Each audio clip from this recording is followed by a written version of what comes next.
fiscales a quienes tributan en el régimen de incorporación fiscal. Bien. ¿Me comentan, por favor, si se escucha adecuadamente? Bueno, continúo y ya cualquier cuestión me la comentan, por favor. Bien, me llamo Ivonne Rendón Roque, soy licenciada en Derecho. Un poco. Ok. ¿Ustedes me indican? ¿Así les parece bien? Ok, muchas gracias. Bien, como les decía, el día de ayer se publicó en el Diario Oficial de la Federación un decreto en el que se brindan algunos beneficios fiscales a quienes tributan en RIF. Sin embargo, este decreto va a entrar en vigor a partir del siguiente ejercicio 2015, lo cual parece muy adecuado y aparte, como vamos a poder apreciar más adelante, se está apegando a lo que señala el artículo 111 de la Ley de Impuesto a la Renta, por lo que hace a la tabla que iba de manera gradual en base a la reducción de un 100 a un 10% hasta el 10º ejercicio. Vamos a comenzar. Antes que nada le quiero agradecer a Santa por el espacio, así como a Miguel Chamblati. Y posteriormente les indico, tenemos unas promociones en la revista. Aquí tengo 3 paquetes, dependiendo lo que a ustedes les agrade, ya que tenemos la revista electrónica, son 24 ejemplares por solo 1,700 pesos. O bien la suscripción al portal EPAF, dependiendo si son suscriptores, cuesta 3,016 pesos, o bien si no lo son, cuesta 3,480 pesos. Incluso si quisieran la revista impresa, que también consta de 24 ejemplares, son las revistas de emisión quincenal, serían 2,950 pesos. Aunado a esto, se les regala un libro en modo electrónico, es un ebook, puede ser el de la ley de IVA, el de reformas fiscales 2014 o un diario fiscal. ¿Ok? Si se suscriben electrónico, el portal EPAF, tienen la oportunidad de consultar las revistas de 2008 a la fecha, inclusive las pueden consultar 10 días antes, una semana antes de que salgan a la venta en algún puesto de periódicos o incluso que lleguen a su domicilio en caso de que tengan la suscripción impresa. Pueden realizar consultas fiscales, ya sea vía electrónica o vía telefónica. Calculadoras fiscales, se emiten también notas relevantes en nuestro portal, videos de la hora PAF como el que se está presentando, indicadores fiscales, así como eventos fiscales. Por ejemplo, el día 8 de septiembre, que se efectuó este lunes, referente a la contabilidad electrónica. Si estuvieran interesados, pueden marcar al 5242-8910 o al 01800 00 42 722. O bien, mandar un email a ventas@e-mediopaf.com. Ahora sí vamos a iniciar con el tema. Bien, como les indicaba anteriormente, el día de ayer se publicó en Diario Oficial de la Federación dicho decreto. Va enfocado meramente a EIEPS y como ya les decía, entrará en vigor a partir del 1 de enero de 2015 porque quizá en cuanto veamos la tabla donde habla de reducción, podemos confundir ya que inicia con ejercicio o año 1 y entendamos que al ingresar o entrar en vigor este decreto en 2015, comprendamos que ese va a ser nuestro año 1. Sin embargo, lo vamos a detallar a continuación porque ahí se hace una precisión respecto al momento en el que el contribuyente estaba tributando en RIF o inició actividades bajo dicho régimen fiscal. Bien, de hecho el decreto lo transcribí, si acaso les voy a hacer algunos comentarios respecto a este y algunas aclaraciones o diferencias con lo que ya teníamos hasta el momento. Bien, el artículo primero de este decreto nos indica que los contribuyentes, personas físicas que tributen en el régimen de incorporación fiscal y cumplan con todas las obligaciones que establece dicho régimen fiscal durante el periodo que permanezcan en el mismo, por las actividades que realicen específicamente con el público en general, insiste en esta condición que las operaciones sean con el público en general, pueden optar por pagar su IVA y su IEPS según un mecanismo que a continuación se señala. Entonces va a seguir igual, va a ser para efecto de operaciones que tenga con público en general y como bien se comentó, es optativo. Ustedes pueden apegar lo que marca la ley de IVA, la ley de IEPS para su determinación de impuesto o bien se pueden apegar a lo que aquí se señala. En mi opinión, este decreto tiene bastantes beneficios y bueno, claro, va a depender de la actividad económica a la que se dedique, porque de ello depende el porcentaje a aplicar y determinar IVA e IEPS. Bien, en este artículo, la fracción primera hace referencia a IVA. Aquí nos indica, se aplicarán los porcentajes que a continuación se listan al monto de las prestaciones efectivamente cobradas. Y se dice por lo cobrado, ya que se hace alusión a que si se iba a cobrar el IVA o no al contribuyente. Entonces, si ustedes le cobran algún concepto adicional, les afectaría de todas maneras, es proporcional toda vez que la cantidad que cobran al cliente, sobre esta se calcularía, no sé, un 2%, un 8%, dependiendo de la actividad económica que desempeñen. Entonces, por eso se hace hincapié que es por lo efectivamente cobrado. Ya sabemos que RIF es en base a flujo de efectivo, por lo que hace a ingresos y deducciones, según lo que hayan cobrado o erogado respectivamente. Bien, entonces continuamos, que se aplicarán unos porcentajes que a continuación vamos a ver en una lista a las contraprestaciones efectivamente cobradas por las actividades afectas al pago de impuesto, que es en este caso IVA, por la primera fracción, en el bimestre de que se trate, considerando su giro o actividad, es lo que les señalaba. Va a depender de la actividad a la que me dedique para validar el porcentaje específico al que voy a grabar. Ok, esta es la lista. Bien, son 5 actividades. La primera es minería. Se maneja a un 8%, es decir, sobre lo que yo cobro, yo voy a calcular un 8% y este va a ser la cantidad a pagar que tengo de IVA. Como ya son porcentajes fijos, más adelante vamos a apreciar que ya no vamos a poder aplicar un acreditamiento, a menos que también tenga operaciones específicas con contribuyentes que nos pidieron comprobantes fiscales, pues ya sabemos que vamos a determinar nuestra proporción. Pero si son solamente operaciones con público en general y tengo la facilidad de, en lugar de aplicar mi 16% de IVA, aplicar este porcentaje del 8%, desde luego que el beneficio tiene que ser simétrico o congruente y por tanto no se aplicaría el acreditamiento de mis erogaciones. Bien, manufacturas y o construcción, hablamos de un 6%, comercio, incluye arrendamiento de bienes muebles, un 2%, prestaciones de servicios, que aquí meramente son alimentación, por ejemplo, restaurantes, fondas, bares y demás negocios similares en que se proporcionen servicios de alimentos y bebidas. Aquí hablaríamos de un 8%. Y finalmente, negocios dedicados únicamente a la venta de alimentos y o medicinas. Aquí viene a confirmar lo que marca el artículo 2A de la ley de IVA, que se graba a tasa cero la enajenación de alimentos y medicinas, perdón. Entonces, a la cantidad que yo efectivamente haya cobrado, un ejemplo, 1,000 pesos. Sobre esos 1,000 pesos, si yo me dedico, no sé, tengo un restaurante, aplico mi 8%. Entonces, de esos 1,000 pesos, tendría que pagar IVA de 80 pesos. Serían 80 pesos mi equivalencia de esos 1,000 pesos. Entonces, yo aunque haya tenido erogaciones en las que me hayan trasladado el impuesto, por citarlo de alguna forma se perdería ese acreditamiento toda vez que estoy aplicando este beneficio. Pero eso lo vamos a ver un poco más adelante. Bien, aquí hace referencia a la lista anterior, pero enfocado a los numerales del 1 al 4. Entonces, nos indica que cuando desempeñan dos o más actividades de las que se enlistaron anteriormente, vamos a aplicar el porcentaje que corresponde al sector preponderante, es decir, por aquel sector por el que obtiene la mayor cantidad de ingresos.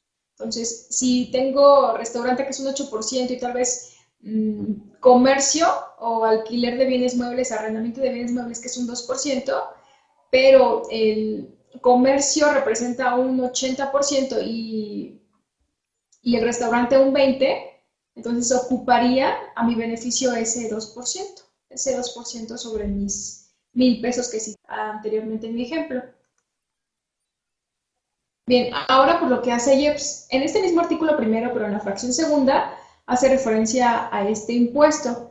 Nos indica que se aplicarán los porcentajes que a continuación se listan al monto de las contraprestaciones efectivamente cobradas. Insistimos, es por lo que efectivamente cobro, por lo tanto, si le cobro algún otro concepto adicional a mi cliente, eso me afecta también de manera paralela porque tendría que grabar o calcular ese porcentaje sobre un monto más alto y desde luego que la contribución va a ser mayor.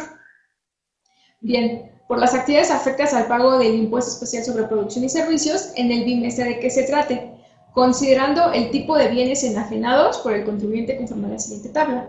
Aquí también existe una tabla, lógico que va pegada al artículo 2 de la ley de IEPS, y hay que distinguir porque algunos nos indican que cuando sea el comercializador y otros cuando sea el fabricante.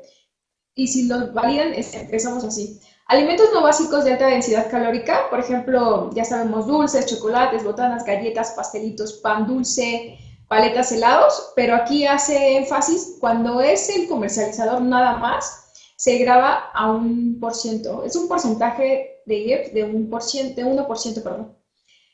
Son otro tipo de productos, pero cuando son el fabricante, graba a un 3%. Entonces podemos distinguir ahora entre quien los vende nada más y quien los produce o quien los fabrica. De igual manera ocurre con las bebidas alcohólicas. Las bebidas alcohólicas, aquí sin incluir la cerveza, cuando nada más la vendemos, grabamos a un porcentaje de 10%. Si somos el fabricante, sería un 21%. Las bebidas saborizadas, siempre y cuando sea el contribuyente que las fabrica, hablaríamos de un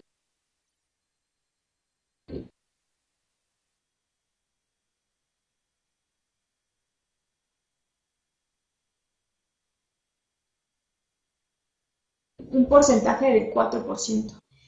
La cerveza, por eso se excluye el por ciento. Los plaguicidas, cuando el contribuyente sea el fabricante o en su caso el comercializador, habla de un 1%. Puros y otros tabacos hechos enteramente a mano, cuando el contribuyente es el fabricante, es un 23%. Y finalmente, tabacos en general, cuando el contribuyente sea el fabricante, habla de un 120%. Entonces, comparando con los porcentajes que vienen en el artículo 2 de la ley de IEPS, claro que representan un beneficio. Ya dependerá de si es el fabricante o es el comercializador, saber cuál porcentaje aplicaríamos.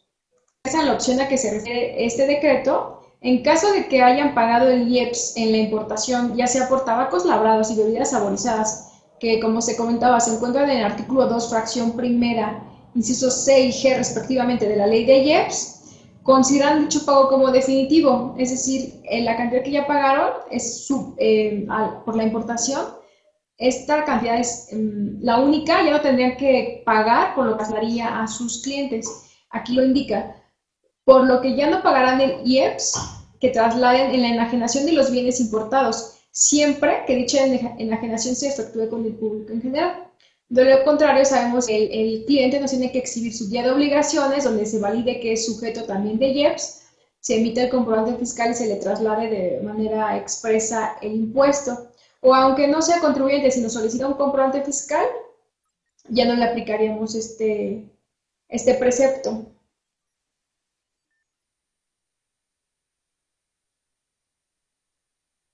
Bien, el resultado obtenido conforme a las fracciones primera y segunda es lo que ya hemos comentado. La primera es de IVA y la segunda de IEPS. Una vez que ya a la cantidad que efectivamente cobramos le aplicamos esos porcentajes, estas cantidades serán los montos que deberemos pagar al SAT. Dice, será el monto del impuesto al valor agregado o del IEPS, en su caso, a pagar por las actividades realizadas con el público en general, sin que proceda acreditamiento alguno por concepto de impuestos trasladados al contribuyente. Es lo que les indicaba. Tiene que ser simétrico, porque así como tenemos dicho beneficio, no podemos aplicar también un acreditamiento por lo que a nosotros nos han trasladado nuestros proveedores. Esto aplica de igual manera como hasta ahora. Si tenemos, por ejemplo, operaciones con público en general a las que les aplicamos dichos porcentajes, pero también tenemos operaciones en las que se emitieron comprobantes fiscales con todos los requisitos, entonces sacar nuestra proporción como hasta el día de hoy. Vamos a tener en nuestro numerador el total de ingresos que se facturaron. Y en el denominador vamos a capturar la totalidad, tanto de los ingresos que se facturaron como los que se emitieron a contribuyentes público en general o a público en general. Bien, la fecha de presentación no ha cambiado, sin embargo, al final les voy a dar una facilidad que publicó el SAT en su página. La fecha de presentación va a seguir siendo la misma. Sabemos que en base a Resolución Miscelánea Fiscal 2014, que se publicó el 30 de diciembre de 2013, se puede presentar, una vez que termine el bimestre que corresponde el pago, se puede presentar el último día del mes inmediato posterior. Entonces, esa es una facilidad que todavía tenemos. No ha cambiado la fecha de presentación. Sin embargo, existieron algunas dudas respecto al artículo 112, donde nos indicaba en una de sus fracciones que tenía el contribuyente que no presentara 2 declaraciones consecutivas, aquí tendría que migrar o actualizar sus obligaciones para tributar en el régimen de actividad empresarial y profesional. Esta fue las dudas que se presentaron a principios de este mes. Sin embargo, la autoridad ha determinado a través de su página, en el SAT específicamente, la facilidad de, no prórroga, porque no es una prórroga, sino de a esos contribuyentes que presenten a más tardar durante el mes de enero de 2015 las declaraciones que corresponden al ejercicio 2014, que no se encontrarían en dicho supuesto, es decir, no tendrían por qué actualizar sus obligaciones y mirar al régimen general de ley. Pero eso lo citaremos al final de estas diapositivas. La fecha de presentación, por lo tanto, seguirá siendo la misma. Ok, por lo del acreditamiento que ya habíamos comentado, les reitero, no vamos a poder aplicarlo siempre y cuando todas las operaciones que el contribuyente tenga sean con público en general. Pero el camino va a ser el mismo, la mecánica va a ser igual. Cuando tengamos operaciones también por las que haya que emitir algún comprobante fiscal, vamos a proceder a determinar una proporción. Es entonces, como ya habíamos comentado, el total de los ingresos que se facturaron entre la totalidad, es decir, facturados y no facturados. Entonces, esa cantidad que resulte que es nuestro porcentaje se va a multiplicar por el IVA acreditable y en su caso se va a acreditar respecto a las operaciones que hayan emitido comprobantes fiscales y se haya trasladado de manera expresa y por separado el impuesto. Bien, los contribuyentes que ejerzan la opción a que se refiere este artículo la pueden abandonar en cualquier momento. Sin embargo, no pueden variar la opción, digamos, que quisiera dejarla por ahora, posteriormente apegarme a lo que marca en la mecánica de cálculo de la ley de IVA e IEPS y finalmente volver a aplicar este beneficio. Ya no pueden volver a ejercer la opción que se prevé en este decreto, entonces deberán analizarlo durante este periodo, lo que tenemos de aquí a que culmine el ejercicio, y como va a entrar en vigor a partir del siguiente año, tenemos tiempo perfecto para analizar si nos conviene o no. Ya dependerá de las características del contribuyente, si tiene operaciones con público en general o meramente con contribuyentes que solicitan comprobantes fiscales. Sin embargo, una vez que se hayan acogido a este decreto o a estos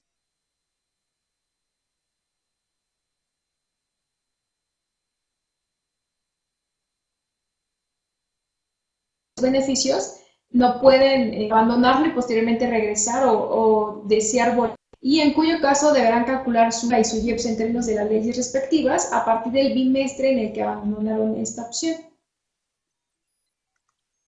Progresiva que habíamos comentado que se homologa a lo que marca el artículo 111 de la Ley de Impuesto a la Renta. Habían algunas dudas porque habíamos hablado del artículo 7º transitorio del decreto del 26 de diciembre de 2013, donde hacía referencia solamente a 2014. Entonces, las dudas que tenían era si para los siguientes ejercicios se iba a aplicar lo mismo, se iban a publicar quizá otros beneficios a través de reglas de carácter general, algún decreto. Sin embargo, aquí ya se establece a través de este decreto que se publicó ayer la tabla para los 10 ejercicios. Y la tabla es igual que la que tenemos en el artículo 111. A continuación la vamos a poder apreciar. Inicia el artículo señalando que los contribuyentes a que se refiere este decreto por las actividades realizadas con el público en general en las que determinen el IVA y el IEPS, con el esquema de porcentajes a que se refiere el artículo que acabamos de revisar, podrán aplicar un estímulo fiscal en la siguiente forma. Tenemos ya fracción primera, que es de IVA y también de IEPS, de hecho, porque se maneja ya la tabla. Dice, a los impuestos al IVA y al IEPS, mediante la aplicación de los porcentajes a que se refiere el artículo anterior, se le aplicarán los porcentajes de reducción que se citan a continuación, según corresponda al número de años que tenga el contribuyente tributando en RIF. Entonces, esto es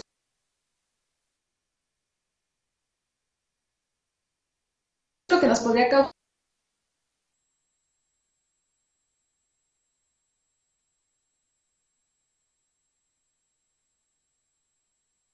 confusión.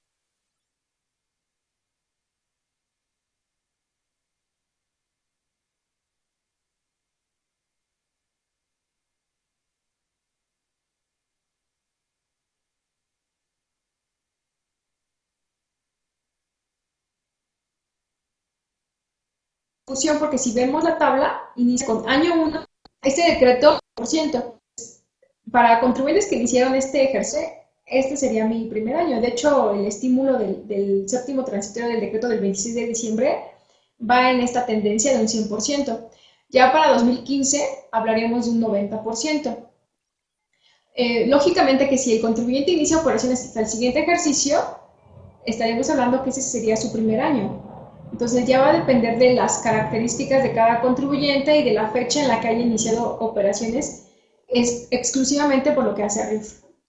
Bien, un ejemplo sencillo ya con la información que tenemos hasta ahora sería un ejemplo cerrado de comercio, fracción primera para lo que hace a IVA. Vamos a hacer un ejemplo con IVA. Entonces, si hablamos de que efectivamente cobré 100 pesos, sobre esos 100 pesos aplico mi 2%, estaría hablando de 2 pesos que tendría que pagar al SAT. Como bien sabemos, no podemos aplicar acreditamiento porque, por llamarlo de alguna forma, perdería ese beneficio del acreditamiento de todo lo que me trasladaron a mí. Sin embargo, esos 2 pesos, si estuviera en 2015, hablaríamos de una reducción del 90%. Hablaríamos de 1.80 pesos, 1 peso con 80 centavos. Por lo tanto, tendría que pagar al SAT 20 centavos. ¿Ok? Bien. Ahora vamos a detallar lo que ya habíamos comentado. Para los efectos de la aplicación de la tabla que antecede, se consideran como años los del calendario y como año 1 aquel en el que el contribuyente ejerció la opción para tributar en RIF, aun cuando haya realizado actividades por un periodo inferior a 12 meses. Es lo que ya conocemos hasta ahora. Aunque yo inicie operaciones, por ejemplo, el día de hoy, 11 de septiembre de 2014, se considera este mi primer año, por lo que tengo la reducción del 100% para septiembre, octubre, noviembre y diciembre. Ya para 2015 tendría que apegarme a mi reducción del 90% si es que me acojo a ese beneficio. Bien, en este mismo artículo segundo hablamos que tratándose de contribuyentes que tributen en el régimen de incorporación fiscal, cuyos ingresos propios de su actividad empresarial obtenidos en el ejercicio inmediato anterior no hubieran excedido de la cantidad de 100,000 pesos durante cada uno de los años en que tributen en RIF y no excedan el monto de ingresos mencionados, aquí va a haber una variante. El porcentaje de su reducción será del 100%. Entonces, las dos condiciones que tenemos para aplicar la reducción del 100% serán que en el ejercicio inmediato anterior no rebase 100,000 pesos y aparte que durante cada uno de los años en que tributa el RIF tampoco lo rebase. Entonces, en estricto sentido, así como está redactado este párrafo del decreto, se entendería que si yo en alguno de los años rebaso ese monto, esos 100,000 pesos, ya tendría que apegarme a la tabla que se numeraba de manera progresiva. Entonces, si voy en el año 5, por ejemplo, aquí según lo que tenemos, digamos que este contribuyente no rebasaba 100,000 pesos en ninguno de estos ejercicios y de repente en el año 5 si lo rebasa, entonces ya me tendría que pegar a estos porcentajes y aunque haya aplicado aquí 100%, a partir de este ejercicio tendría que apegarme al porcentaje al que corresponda según el año en el que esté tributando en RIF. ¿Ok? Ese también es un beneficio, entonces, si lo dividimos en los 100,000 pesos entre un año, quizá sea un monto poco significativo, pero sí existen algunos contribuyentes, quizá algunos que perciban estos ingresos anuales y sería un gran beneficio para ellos, que no pagaran ni IVA ni IEPS durante estos 10 ejercicios, que sería RIF. Ok, los contribuyentes que inicien actividades y que opten por tributar conforme a RIF, según lo que se ve en la Ley de Impuesto a la Renta, podrán aplicar lo dispuesto en el párrafo anterior cuando estimen que sus ingresos no van a exceder del monto de los 100,000 pesos. Es decir, si un contribuyente en el siguiente ejercicio, quizá en 2016-17, apenas se va a inscribir, apenas va a iniciar actividades y se va a, bueno, va a inscribirse en el régimen de incorporación fiscal y estima que no va a rebasar los 100,000 pesos, puede hacerlo y contemplar su reducción del 100%. Claro está que cuando se dé cuenta que ya excede ese monto, ya sabemos que tiene que aplicar el porcentaje que le corresponde según el ejercicio. Bien, ya en este párrafo hablamos de cuando en el ejercicio inicial se realicen operaciones, pero sean por periodos menores a 12 meses. Entonces, para saber si nos aplica ese beneficio de la reducción del 100%, tendríamos que dividir el total de nuestros ingresos que percibimos, aunque sea un ejercicio irregular durante ese periodo, entre los días que comprende el periodo. Y el resultado se va a multiplicar después por 365. Si la cantidad no excede de los 100,000 pesos, pueden apegarse a la reducción del 100%. De lo contrario, pues tendríamos que aplicar directo nuestra reducción según el ejercicio. En este caso, como ese ejercicio inicial, por ello se está haciendo la aclaración, hablaríamos de la reducción incluso del 100%. Entonces no hay una distinción como tal, pero por lo que hace a cada uno de los años, como estábamos citando, que cumpla esas dos condiciones. 100,000 pesos es el monto y que en cada uno de los años no rebase esos 100,000. Tendría una reducción del 100% por los 10 ejercicios según la interpretación estricta de lo que marca el párrafo anterior.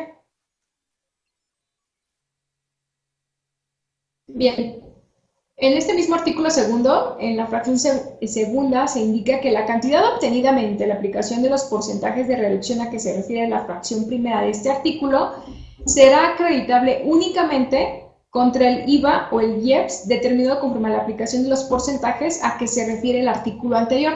Es decir, en mi ejemplo, que tenía 100 pesos de un comercio por el porcentaje que es por actividad comercial 2%, incluyendo arrendamiento de bienes muebles, hablaríamos de 2%, serían 2 pesos de IVA. Pero si estamos en el ejercicio 2015 y en el entendido que yo estaba tributando desde el año pasado, hablaríamos de un 90% de reducción, por lo que pagaría 20 centavos. Esta cantidad no se puede aplicar o combinar con lo que, por ejemplo, tendría con contribuyentes a los que sí les traslade el impuesto. Entonces, por ello indica que la reducción o el acreditamiento respectivo se aplica conforme a lo que comentamos en el artículo primero, solamente con operaciones públicas en general, porque sabemos en el caso de tener en operaciones con contribuyentes específicos, hay que determinar nuestra proporción.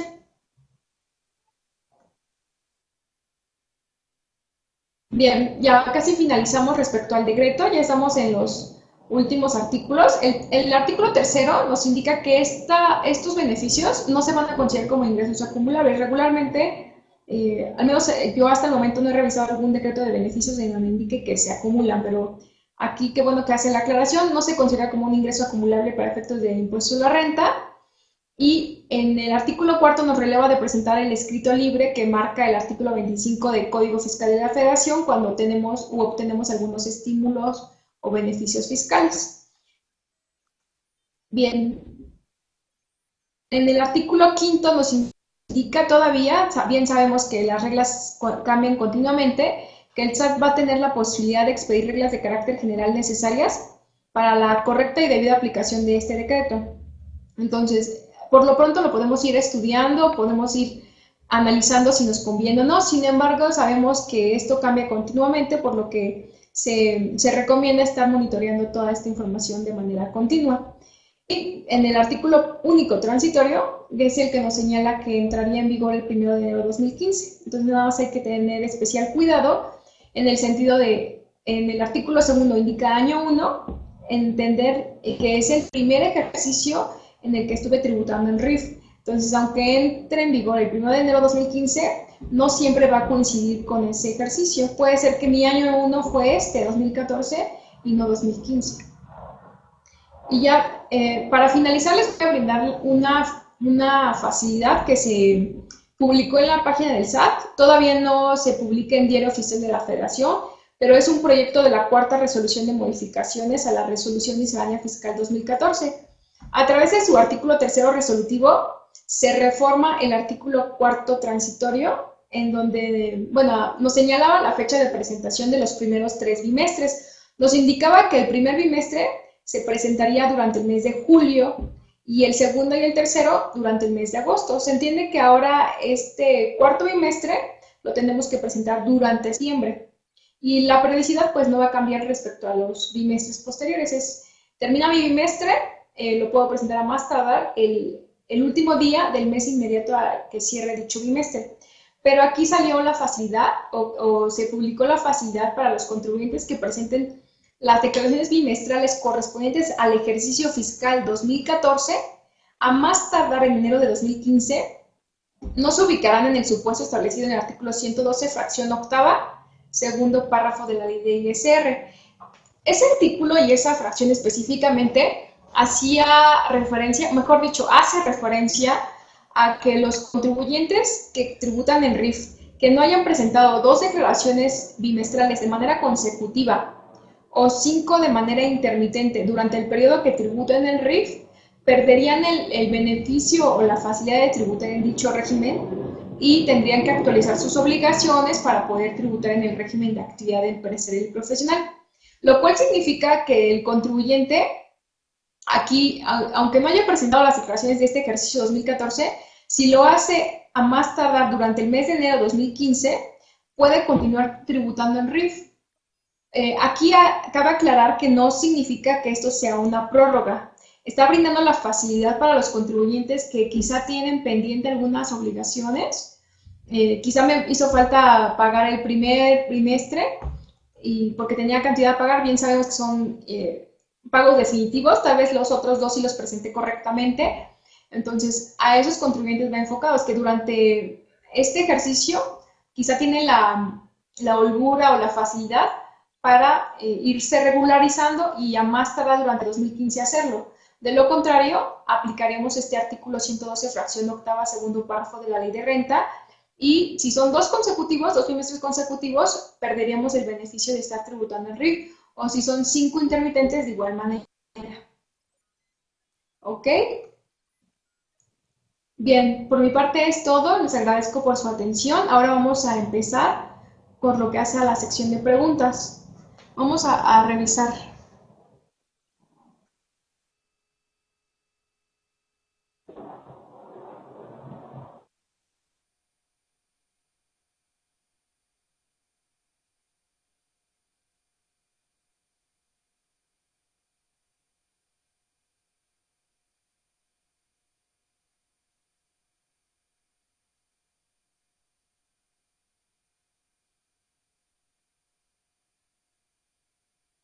Permítame un momento, por favor, en lo que ubico alguna de las preguntas. Bien, Celia de México dice, hola, si no me cambié de régimen de intermedio a RIF, ¿se puede hacer algo para pasar al RIF? Bien, de hecho, venía en la primera resolución de modificaciones que se publicó el 13 de marzo. Ahí se señala, en uno de sus transitorios, que si el contribuyente que tributa ahora, como no existe intermedio, tiene que ser actividad empresarial y profesional. Si el contribuyente que tributa en régimen de actividad empresarial y profesional ya presentó alguna de sus declaraciones periódicas, sabemos que aquí se presentan de manera mensual, se entiende que consiente el régimen y por lo tanto no puede variar la opción. Sin embargo, desde mi opinión, en base al artículo 6, último párrafo de código, dice que no puede variar la opción durante el mismo ejercicio.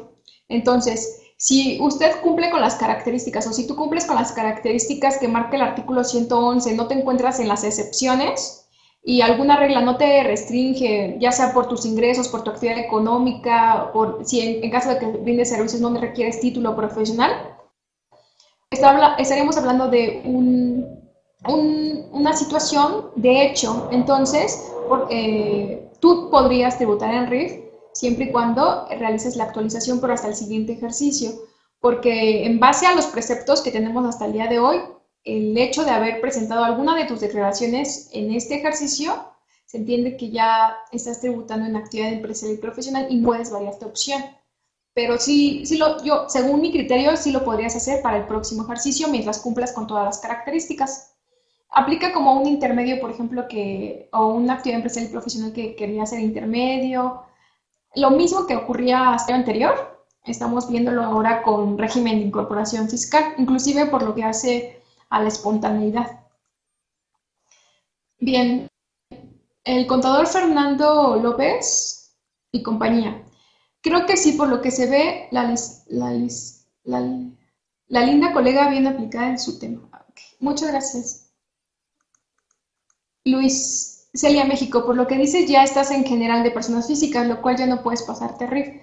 Sí, es lo que ya comentábamos. Se entiende que ya está en actividad empresarial y profesional, que ya presentó alguna de sus declaraciones, ya tiene que tributar conforme a dicho régimen fiscal. Sin embargo, bueno, por doctrina se habla de un hecho generador. Entonces, esta persona, mientras se apegue a las características de RIF, no rebase el monto que habla de los 2 millones de pesos y no se encuentre en alguna de las excepciones citadas, considero que sí podría tributar en RIF, pero sería hasta el siguiente ejercicio.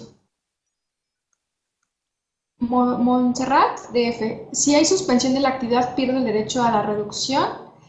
Bien, si nos apegamos estrictamente a lo que indica la ley de impuestos a la renta, se indica que una vez que el contribuyente ha dejado de tributar en RIF por la situación que sea, no puede volver a tributar en dicho régimen fiscal. Entonces, en el estricto sentido, entenderíamos que por ese precepto que nos está limitando, ya perderías el derecho a la reducción que refieres. Ok, HS Contadores Oaxaca. Celia, si estuviste en el régimen intermedio en 2013, en 2014 tributaste en régimen general, así es. Si cumples con los requisitos en 2014 para RIF, en 2015 puedes tributar en RIF. Bueno, sí, coincido con lo que comentan en este despacho. Bien, okay, Luis, pero ya pasó el plazo. Bueno, sí, es que, bueno, yo soy licenciada en Derecho, entonces quizá veo más allá de lo que nada más me marca el precepto jurídico. No sé, puede haber algunas opiniones variadas, entiendo, pero por ello recalco que es mi criterio. Entonces, en la primera resolución de modificaciones, exacto, marcó que era el 31 de marzo. Ya después por la publicación que se realizó en la página, que tenía muchas intermitencias, como dicen en el SAT, muchos errores, se brindó el periodo hasta el 10 de abril. Pero estaremos hablando de que el contribuyente apegándose en base al artículo 6 de Código Fiscal de la Federación, se entiende que sí puede hacerlo, pero hasta el próximo ejercicio. Carlos, hola. Contador, no si está suspendida, no, si empiezas ahorita en la reanudación, puedes hacer exactamente. Si está suspendida, ya no puede hacerlo porque, bueno, yo entendí que la persona, Montserrat, que me comentó que se iba a suspender, era, por ahora estoy tributando en RIF, me suspendo y quiero volver a obtener los beneficios, ahí no puedes. Pero, por ejemplo, si estoy suspendida desde periodos anteriores, digamos desde el año pasado, y ahora quiero tributar en RIF, claro que me otorga el beneficio de este régimen fiscal, tributar en este, con todas las características y aplicarme mi reducción. Entonces, ya tenemos dos supuestos. Si estabas tributando en RIF, suspende. Si quieres volver a tributar en RIF, te comento que en base a la ley de impuesto a la renta, marca dicha restricción que no puedes volver a tributar.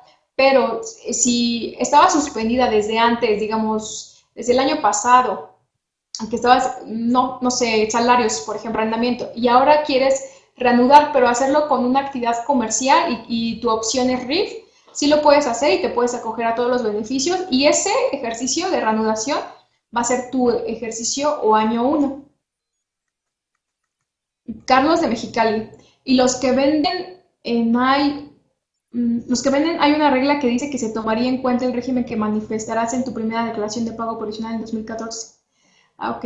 Bueno, me parece que bueno, aquí por lo que leí, entendí que sí depende de tu actividad económica y claro que sí, me dicen los que venden, entonces asumo que es comercio, entonces hablaremos de un 2%. Así los que venden, así de manera general, los que venden sería comercio, hablaríamos de un porcentaje del 2% y pues ya sabemos que la reducción dependerá del año y no de la actividad económica. El porcentaje depende de la actividad económica y depende del ejercicio la reducción que se aplica a esa cantidad de IVA o IEPS a pagar.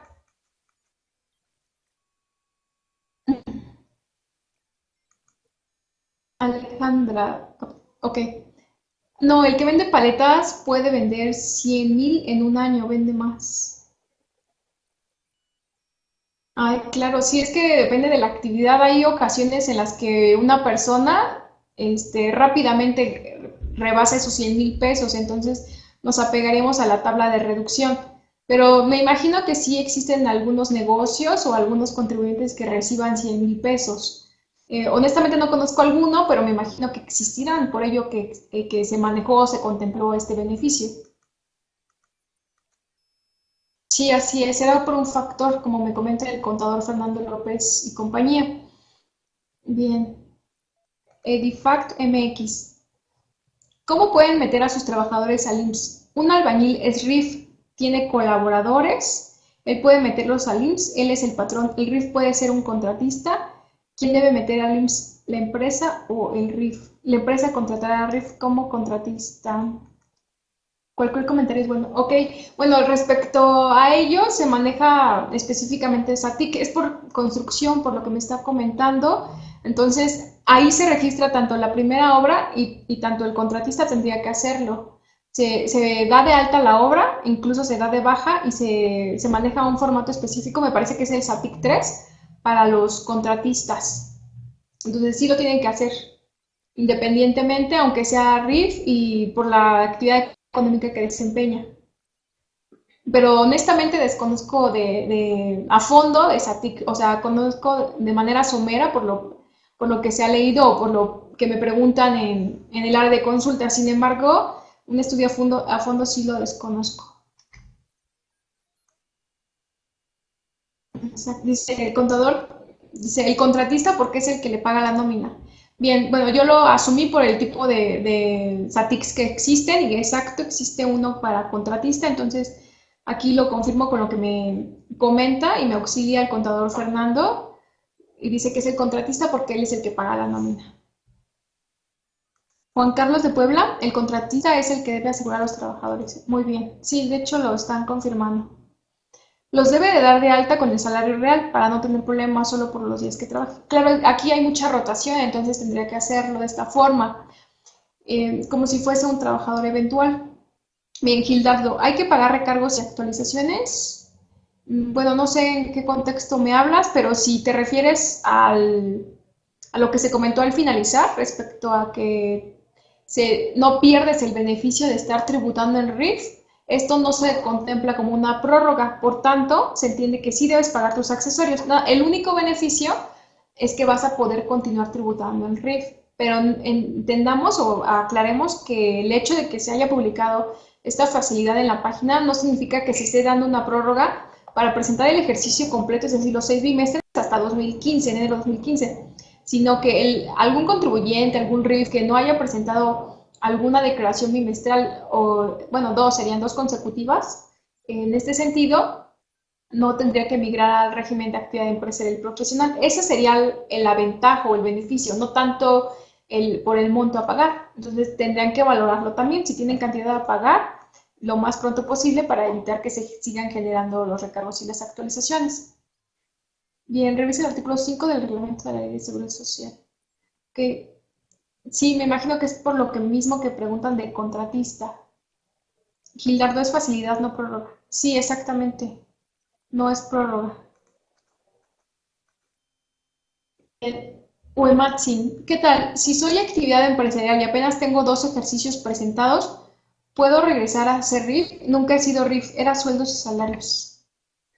Bien, es que apenas este ejercicio se incluyó este régimen fiscal. Dice, apenas tengo 2 ejercicios presentados. No sé si te refieras a 2 declaraciones mensuales presentadas. Bueno, invariablemente, la situación que sea, tú ya presentaste declaraciones en el régimen general, en el régimen de actividad empresarial y profesional. Entonces, al igual que Montserrat, te indicaría que si cumples con todas las características, al menos este ejercicio no vamos a poder hacerlo, pero si cumples con todas las características del contribuyente del régimen de incorporación fiscal, lo podrías hacer, pero hasta el próximo año. Juan Serrano de Toluca, excelente. Muchas gracias, Juan Serrano. Matching, perdón, 2 meses, no ejercicio. Sí, sí lo interpreté de esta forma, pero bueno, independientemente, te reitero que no podrías realizarlo porque ya iniciaste tus declaraciones de esta manera. Entonces no puedes variar la opción según el artículo 6, último párrafo de código, pero sí lo vamos a poder realizar a partir del siguiente año 2015, siempre y cuando cumplas con todas las características en cuanto al régimen de incorporación fiscal. Muy bien, esa facilidad porque por acá muchos no han hecho nada. Sí, sí les va a beneficiar a muchos respecto al beneficio de no migrar o no actualizar régimen a actividad empresarial y profesional. Google Matching ya te dice la respuesta. Ok, Nicole de Guadalajara. Gracias, licenciada, por vuestra colaboración. Gracias a ustedes también por seguirme. Bien, Juan Carlos de Puebla. Si este año una venta al público en general de 116 iba incluido, en 2015 le cobraría al cliente 102, 100 más 2 pesos de IVA, o se manejarían dos precios, 116 clientes con RFC y 102 para público en general. Lo anterior considerando que el IVA lo paga el cliente.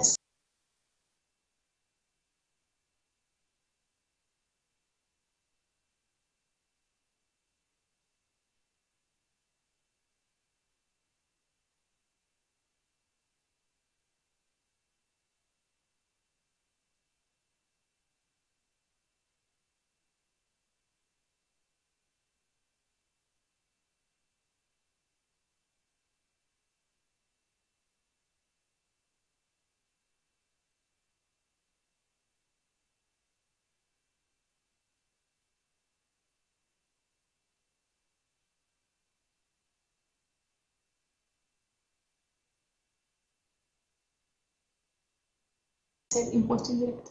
Sí, exactamente. Sabíamos que si tendríamos para efecto, si tiene 102, sobre esos dos hay que calcularle el 2%. Entonces, imagínate, sería un cuento de nunca acabar porque si son 100 pesos y le calculas el 2%, serían 102. Eso lo entiendo. Sin embargo, el artículo primero del decreto habla de contraprestaciones efectivamente cobradas. Entonces, tú le estás cobrando los 102 al cliente. Por lo tanto, tendrías que aplicarle un 2% a esto. Entonces, hay que manejar simplemente, bueno, mi recomendación sería manejar un precio cerrado y a bueno, se le cobra al cliente público en general y sobre ese se calcula su 2%. Ya nada más marca a contribuyentes específicos donde se traslada de manera expresa el impuesto, porque ellos sí los van a acreditar o lo van a deducir dependiendo para IVA y ISR respectivamente. Pero lo que me comentas va a ser continuamente hacer un aumento, porque si de 102, aquí me estás desglosando 100 más 2, se entendería que estos 102 pesos tendrías que calcularle tu 2%. Sí, sí lo entiendo y también de hecho fue la duda que me surgió al empezar a leer este decreto. Juan Bosco, gracias por su información. De nada. Silvia México, mil gracias. De nada, Silvia. Juan López, entonces esta facilidad solo aplica a lo de menos de 100,000 pesos anuales. Sí, si te refieres a la reducción del 100%, así es, Juan López. Bien, ya son las 2 de la tarde. Voy a contestar bueno, a Mariana y a Juan Bosco, que son los que alcanzo a apreciar, y culminamos. Una disculpa, ya si cualquier duda saben que estamos en el área de consultas, ya le podemos atender con gusto. Bien, Mariana, en 2013 era actividad empresarial y no he presentado los pagos provisionales, pero tampoco presenté el aviso para RIF. ¿Puedo aún presentarlo y que surte efecto legal? Bien. Entonces, esta persona que nos comenta, Mariana, nos dice que no ha presentado absolutamente nada, ni de 2013 ni ahora 2014. Sí, se entendería que como era actividad empresarial, pues continúa en ese régimen fiscal. Entonces, apegándonos estrictamente a lo que señala el artículo 6 del Código Fiscal de la Federación, por no haber presentado alguna declaración en donde consientas tributar en el régimen de actividad empresarial y profesional, se entendería que puedes hacerlo, siempre y cuando cumplas con todas las características. Entonces, desde mi punto de vista, yo aplicaría la espontaneidad del aviso, que incluso viene en el artículo 27 del código, pero en este caso, como bien refieres, no has presentado 2013, te regularizas bajo el régimen de actividad empresarial y profesional.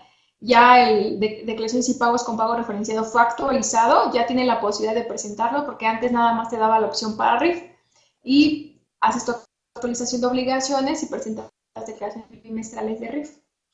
Según mi criterio sería que sí puedes. Ok, esta sesión la vamos a subir próximamente al canal de YouTube. Ya nada más dependerá de que nos envíen la liga a la revista para que se suba. Y me imagino que ahí me pueden enviar incluso también sus comentarios. ¿Ok? Me perdí más en la mitad. Perfecto. Bueno, les agradezco a todos por su atención y por haberme seguido el día de hoy. Que tengan excelente tarde y bueno, ya es hora de comer. Que tengan, bueno, excelente tarde. Provecho a todos. Hasta pronto.